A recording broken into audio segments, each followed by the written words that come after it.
السلام علیکم ورحمة الله وبرکاته. بسم الله الرحمن الرحیم. په نننۍ ویډیو کې به مونږ د اودس صحیح طریقه هغه زده کوو چې اودس په صحیح طریقه باندې هغه مونږ څنګه کوو. نمبر 1، کله چې مونږ اودس کوو کنه نو قبلې طرف ته به مخ کو. یعنی دا مستحب عمل دی چې انسان اودس کوي او قبلې ته مخ کی. استنجا وکړي. استنجا دا سنت عمل دی. کله چې انسان واړه بول وکړي، ډک بول وکړي، په هغې باندې بیا استنجا پکار ده. که چا په لوټه یا ټیشو پیپر باندې چې استنجا کړې وي بیا په اوبو باندې کوي نو دا ډېر ثواب لري. او که په اوبو ونه کړي صرف په لوټه باندې وکړي دا هم کافي ده. د هغې نه وروستو بیا چې کله انسان راشي او چاردام کوي، موږ تاسو پښتو کې چاردام ورته وایو. نو دغه چاردام په دوران کې که ستا په وس کې وه قبلې ته دې مخ کړو نو ډېر بهتره ده. نور خیر دی که بل طرف ته مخ کې هم اودس کېږي، مسله نشته. مستحب عمل دا ده چې قبلې ته مخ کړئ.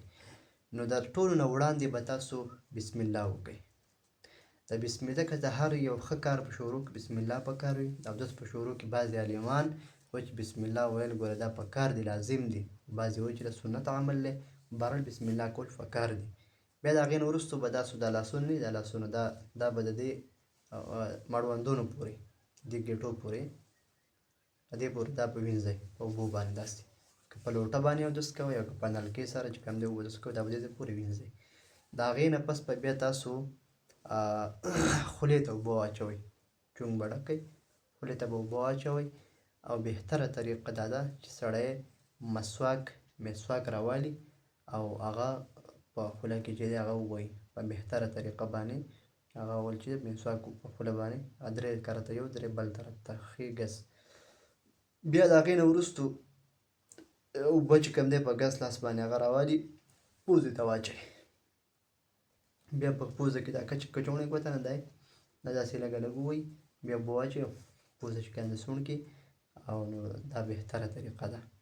د هغې نه وروستو بیا مخ وینځي. مخ لپه ډکه کړي داسې ښکلي مخ ته، خو مخ ته نه په ډېر په زوره، داسې اوبه وولي او شاته لاړ شي چې مېلمانه راشي ټول لامده کړي، دومره نه، بس داسې لږ وکړي په حوصله باندې چې دا اوبه مخ ته واچوي.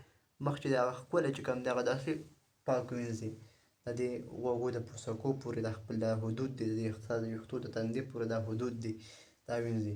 بیا دغه شان چې دی هغه په ږیره کې چې کوم دی داسې ګوتې ووهي. که ږیره دی چې هغه رنګی وي نو بیا خو غونډ بدن رسول پکار دي، او که نه ږیره دی داسې ګڼه ږیره وي نو بیا چې دی نو خلال کم از کم د ږیرې خلال کول دا پکار دي. 3 پیرې به تاسو 3 لپې مخ ته ووهئ. بیا د هغې نه وروستو به تاسو لاسونه چې کوم دی مټې به تاسو بره کړي وي نو بیا به لاسونه چې کوم دی څنګلو پورې څنګلو سره دا وینځل پکار دي. بعض صحابه کرامو نقل دی لاسونه به د دې دغه پورې وینځلی بره د اوږې پورې، ځکه نبي علیه السلام مبارک حدیث مبارک دی چې غر المحجلین چې د قیامت په ورځ به چې کم خلک منځګودار وي، مانځه واله وي، نو د هغوی هغه ځایونه هغه اندامونه چې کم په اوداسه کې وینځلی کېږي دا به چې دی پړقا کوي، لکه ډېر آسونه را روان وي او په آسونو کې داسې آسونه وي چې د هغوی د تندي او د هغوی چې کوم دی د خپې دا دغه شوي دا ګوټنې دا زنګونان دا چې دی دې کې سپین سپین داغونه وي، دغه شان به دا چمک وهي قیامت په ورځ. بعضې نیکانو نقل چې هغوی به دې ځای پورې خپل دا مټې وینځلي چې زموږ دې ځای پورې دغه بیا چمک وهي د قیامت په ورځ. دا به جدا یو اثر وي. نو لاسونه دې ځای پورې هغه کم از کم د څنګلو سره دا وینځل، دا 3 کرته دا یو لاس ښي، 3 کرته دا بل لاس. او بیا د هغې نه وروستو د سر مسح کول به راوالي نوي تازه اوبه که نه، او سر ښکلي چې کوم دی سړی هغه مسح چې کوم دی هغه دغه شان ټول سر هغه وکړي. ټول سر مسح کول دا سنت دی. او د سر د څلورمې مسح کول دا فرض. څلورمې څه ته وایي؟ دا غونډ سر به 4 باندې تقسیم کړي، 1 2 3 4. نو کم از کم دومره یا دومره یا دومره یا دومره یو داسې دا فرض دی. او دا ټول سر مسح کول داسې چې کوم دی داسې سنت دي. بعضې خلک داسې مسح کوي، بعضې داسې کوي، بس داسې بس پوره دي. بیا د غوږونو سره داسې که وشي نو دا هم بهتره ده، او په سټ باندې چې کوم دی داسې مسح وشي دا هم بهتره ده. او دغه شان د هغې نه وروستو بیا سړی خپې وینځي. خپې وینځل چې کوم دی دا فرض دی. نو خپې کم از کم چې دی داسې دی ګېټو پورې.